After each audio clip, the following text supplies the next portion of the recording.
রাজধানীর আগারগাঁওয়ে আরএফইডির নতুন কমিটির অভিষেক এবং বিদায়ীদের সংবর্ধনা অনুষ্ঠানে বক্তব্য রাখছেন প্রধান নির্বাচন কমিশনার এএমএম নাসির উদ্দিন। সরাসরি চলে যাচ্ছি তার বক্তব্যে। অ্যাটিটিউড আমরা পাবো এবং তাদের হয়েছে আমরা এটা আমাদের প্রত্যাশা। আমরা কিন্তু চাই একটা অবাধ তথ্য প্রবাহ, এটা কিন্তু খুবই দরকার।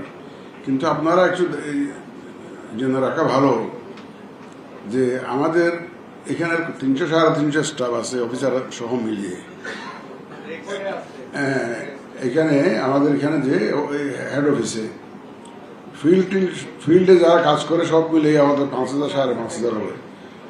এখন যদি 5,000 লোক বা আমাদের 350 লোক যদি প্রেসের কাছে কথা বলা শুরু করে, কে কোন দিকে কি বললো না বললো, এগুলো তো একটা বিষয় আছে। তো সুতরাং সরকারের একটা আইন কানুন আছে, সরকারি কর্মচারীরা কে কে কথা বলতে পারবে প্রেসে, এটা কিন্তু অবাধ ভাবে সে everybody is not allowed to speak to the press.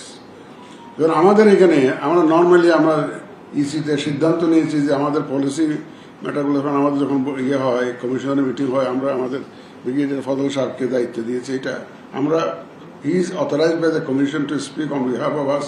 যখন এই যে কমিশন মিটিং হয়, কোনো গুরুত্বপূর্ণ ডেলিগেশনের সাথে যখন আমরা মিট করি, ব্রিফ করার জন্য ওনাকে আমরা অথরাইজ করেছি।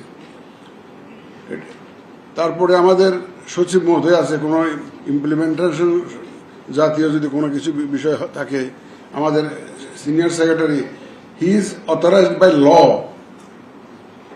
এই যে আপনার নির্বাচন কমিশন সচিবালয় আইন যেটা একটা পড়ে দেখবেন, ওইটা উনি he is authorized by law to speak to the press. তাহলে যদি রেস্ট্রিকশন না থাকে, উনাকে অথরাইজ করলো কেন? রেস্ট্রিকশন আছে, সবাই পারে না।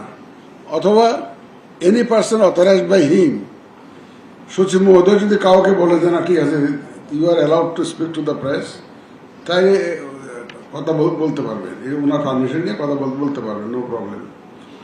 সেই হিসাবে আমরা চালিয়ে যাচ্ছি। আর এমনি কথা বলার তো বক্তার তো দুই ধরনের, আমি আগেও বলেছি আপনাদের, দুই ধরনের বক্তা আছে। এক ধরনের বক্তা হলো those who have something to say, কিছু বলার থাকে, এই জন্য বলতে হবে। রাজধানীর আগারগাঁওয়ে প্রধান নির্বাচন কমিশনার বক্তব্য রাখছিলেন, সরাসরি ছিলাম তার বক্তব্যে।